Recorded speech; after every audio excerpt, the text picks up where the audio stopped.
Welcome back to the Brawls YouTube channel. My name is Derek. I'm here with Luke. We are excited to be back. It's been a little while, but we are back, and we're going to talk about the Red Sox here. And we're going to talk about the Red Sox and what they have been seeming to do over the last few years, prioritizing the long-term and the long-term retooling of this organization instead of the short term in trying to win in the short term. We're going to discuss the pros and cons of it, the good, the bad, the in between, and everything. We're going to discuss it right here. So let's waste no time. Let's dive into it. My name is Derek, and I'm here with Luke. And let's not waste time. Let's get straight into it. So as I said, obviously, we're going to discuss the pros and cons. And there is a decent chunk to talk about, so let's not waste any time here. I'll go over to Luke first. We're going to start with the pros of having a long-term rebuild. What are the pros to this? What is one pro to that?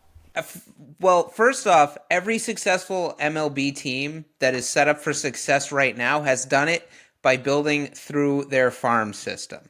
They're either players that they have developed, they have drafted and developed, or players they have acquired at the farm system stage and have been cost controlled. That's the key part. Have cost controlled players, people who are under team control on their rookie deals for several years at least.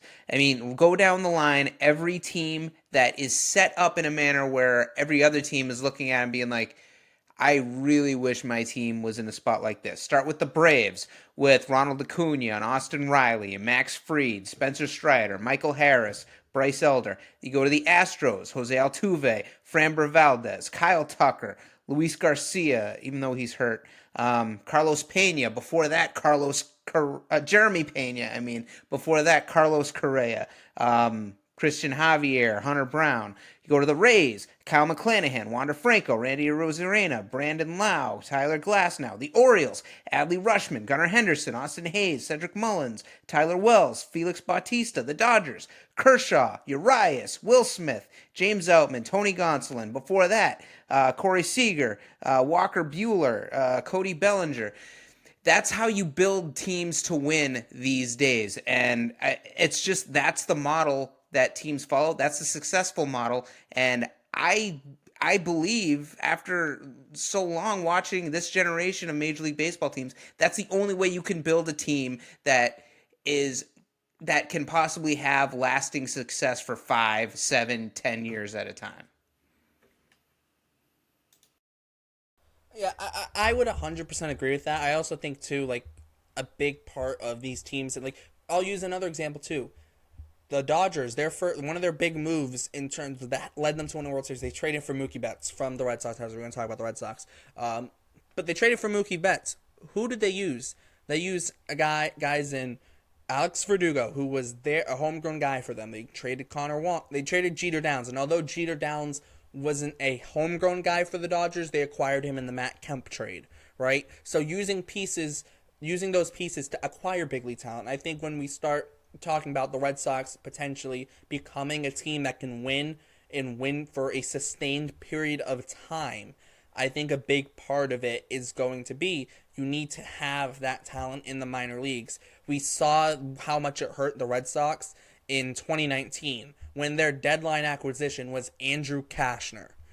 That doesn't do it, right? That just doesn't work. So having the minor league talent, whether it's to eventually grow them into big leaguers for some of them maybe you're trading to bring in a big league piece, but you need that there, right? You can't. And also, to another point I'll add as a pro, a lot of these guys are cost controlled, like Luke said.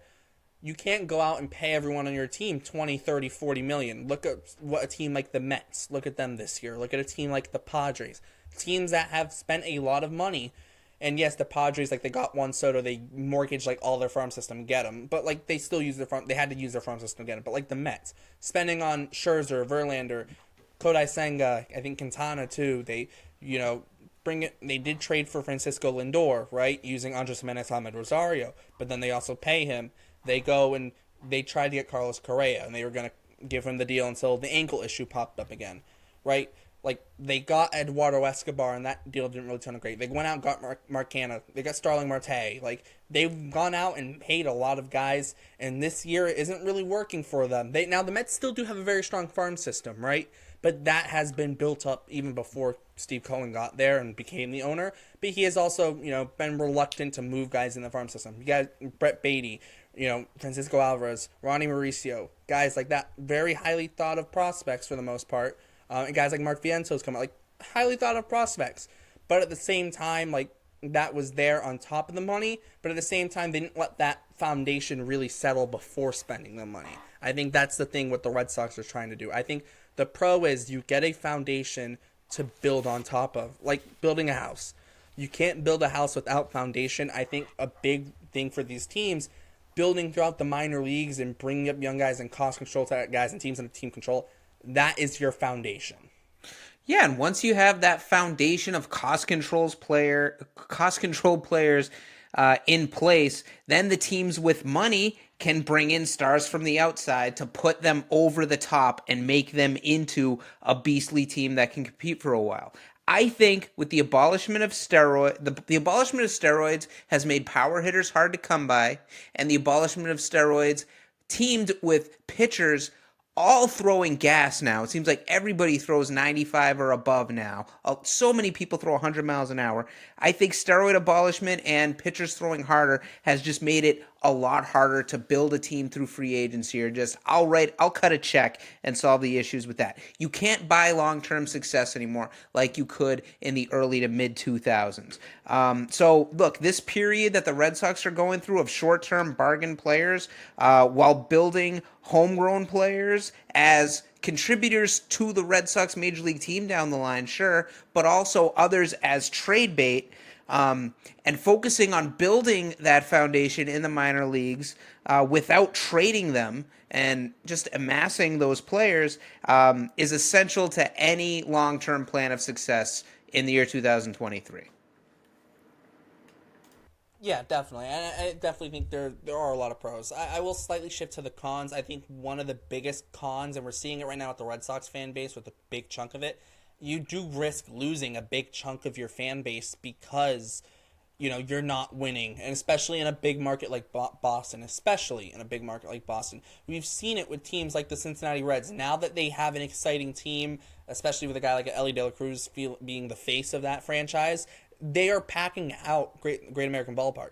But before and last year, like they were struggling to pull crowds. Look at the Oakland A's. They could pull a crowd even in that terrible stadium when they were winning. And when they had, your Matt Olson and your Chapman and Semien and all those guys there, right? Now they're not there. Now they're losing. They're struggling to sell. They're doing worse than AAA teams in terms of attendance. Like, that's how bad it's been.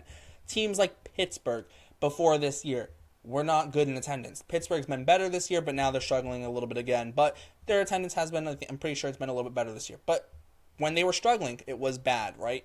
So you do risk alienating a portion of your fan base, which, you potentially losing out on money from, right?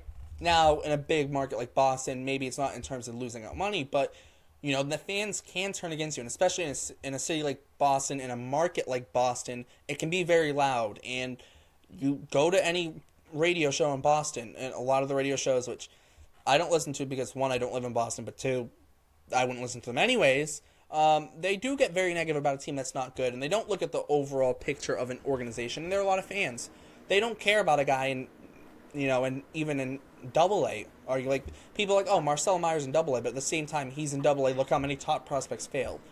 The counter argument can be, yes, maybe a top prospect fails, but also, maybe you have a guy you signed for $15,000 that turns out to be a really good player. Like Brian Bale signed for only $28,000, and look what he's turned into for the Red Sox. But, some guys, they don't like to look at top prospects, right? Because, they still can fail, and that is happening. So there is cons of definitely alienating your fan base. And Boston sports radio is the prattle of the miserable. It used to be, in 2018, it was usually Debbie Downerville on the one station, the more successful station, because it was just, what else are we going to talk about? Like, let's find a problem. We're not just going to be like, yay, everything is great. No, the big con about playing the long game like this is falling on your faces for the first few years while it's happening. If you're going to rebuild and try to compete like the way Chaim Bloom has done, getting older bargain players on short-term deals as placeholders while your cost-controlled core develops, then everything has to fall your way pretty much in order for you to be a competitor. In 2021, everything fell the Red Sox way. In 2022, everybody got hurt and they were terrible. Now in 2023, some people got hurt, some people haven't performed the way they should, and it looks terrible. You know, the Astros, the Rays, the Orioles, the Marlins, and the Reds, they all sucked forever before their long-term investments in their farm system actually paid off. Bloom tried to compete while rebuilding, and we've seen what happens. It can work out, but you need a lot of things to fall your way. If everything works out, like in 2021, Chaim Bloom was a genius. The last 2 years was like, yeah, they were playing over their heads. This guy's horrible for the franchise. They're never going to win anything until they get rid of Chaim Bloom. That's the prevailing theory, I think, of the majority of Red Sox fans right now. And the big con, I mean the really big con of taking this approach is the potential for a reactionary ownership group, as Fenway Sports Group has been known to be, bailing on the plan prematurely and firing the executive in response to nothing more than fan backlash. I'm a fan myself, but look, the majority of fans don't know what they're talking about. You tell them, give us 3 years and we'll give you a good team or whatever. They're going to say, this is Boston. That is unacceptable. Sox fans feel they should never have to rebuild, which is unrealistic. Hopefully they don't have to rebuild the way the Astros and the Marlins and the Reds did, like a decade of irrelevance. Hopefully it doesn't have to take that long in Boston because they have a bigger checkbook than just about everybody else. It's just a matter of getting to the point where they will open the checkbook. I do think that will happen. I'm hoping it happens this coming off season, but I think this is the only way to build a long-term winner. I'm not interested in a one-and-done championship like 2013 and 2018. I want what Astros fans have. I want what Dodgers fans have had. And I want what Orioles fans are about to have for the next 8 years or so. Yeah, and you look at the 2013 team, it's a little bit of an outlier because it is a little bit of we're bringing in veterans to still try and win, but they were building the farm system. You look at the guys who were in the farm system then and just after then, Mookie Betts, Christian Vasquez, Xander Bogaerts. I think you had Rafael Devers maybe was signed that year, right? There's a lot of guys. They had guys coming. They were really building the farm system. The year after, they signed Yohan Moncada, who was at the time super high rated prospect. Didn't end up netting them Chris Sale when Dombrowski came in, right? So those are things where it's yes, you would hope the Red Sox can still be good competitive. I think that's the biggest con of thinking long-term in Boston because it is Boston and because of the ownership group. You can't just put out a team that's only going to win 60, 65 games. You can't. So you have to give out short-term contracts, maybe pay a little bit more, and you're getting close to that luxury tax. And I think we saw it last year where they stayed over. I understand them wanting to keep Nathan Eovaldi and Xander Bogaerts. This is more Boston specific, but I understand wanting to keep Bogaerts and Eovaldi. They hope to resign them both. In worst case scenario, you get draft picks with a qualifying offer, but J.D. Martinez probably should have been moved, and that would have got them under the luxury tax, even with trading for a guy like a Tommy Pham, right? So I think that's kind of the cons for this, is you can get very indecisive if you're in a situation with the Red Sox where you still have to try and be competitive, but at the same time, your main focus is the long-term picture and the overall picture of the entire organization, which doesn't just include the big league team. And you're really hamstrung in a market like Boston if you're at a situation where in late 2019, they had the highest payroll in Major League Baseball, they had the worst farm system in Major League Baseball, and they were still mediocre. And what did Dave Dombrowski say when John Henry went up to him and said, how do we fix this? He said, I don't know, can I have more money to get some more players? There was no way out. So if you're in Cincinnati, if you're in Tampa Bay, then you just pull the plug and say, all right, we're going to suck for 5 years while we rebuild this. You can't do that in Boston. That's not going to fly in Boston. That's why for the last couple of years, you got the signings like Garrett Richards, Martin Perez before he started pitching out of his mind all of a sudden. Corey Kluber, Kike Hernandez, Justin Turner. That's why you got these guys who have been accomplished players at one point or another, and just and now they're kind of over the hill, or maybe they might be good, they might not be good.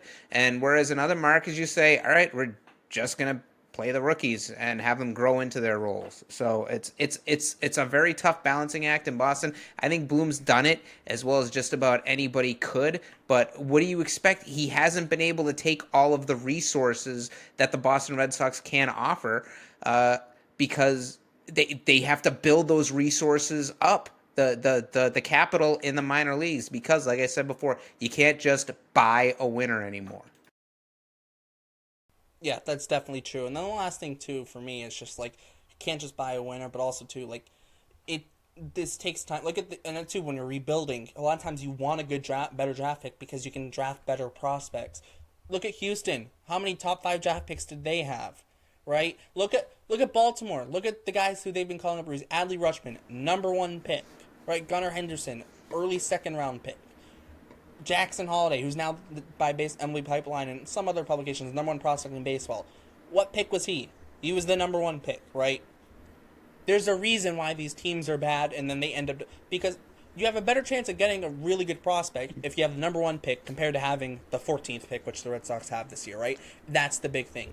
That's probably the biggest. That's another con of being in Boston. However, the pro is if you can still build your farm system without having that pick, and you can still take these short-term deals and trade them and bring in prospects. There's also that side of it too, right? So at the end of the day, it does kind of suck that they're bringing these short-term guys, but they can still at least get something out of them in terms of a prospect or controllable big leaguers. And I think that's the thing. Luke, any final thoughts before we wrap this up, or you want to respond to that? Just that Houston is the first team that always comes to my mind when I think of this and when I think of the possibilities of what Chaim Bloom is trying to pull off. Because when you think about all those guys coming up together, Jose Altuve, Alex Bregman, Carlos Correa, George Springer, there's like 5 other guys I can think, and then they leave. Springer leaves, so they get Jordan Alvarez and they get Kyle Tucker. Correa leaves, and they got Jeremy Pena just filling in there, and ALCS MVP, World Series MVP. It's just you can do it.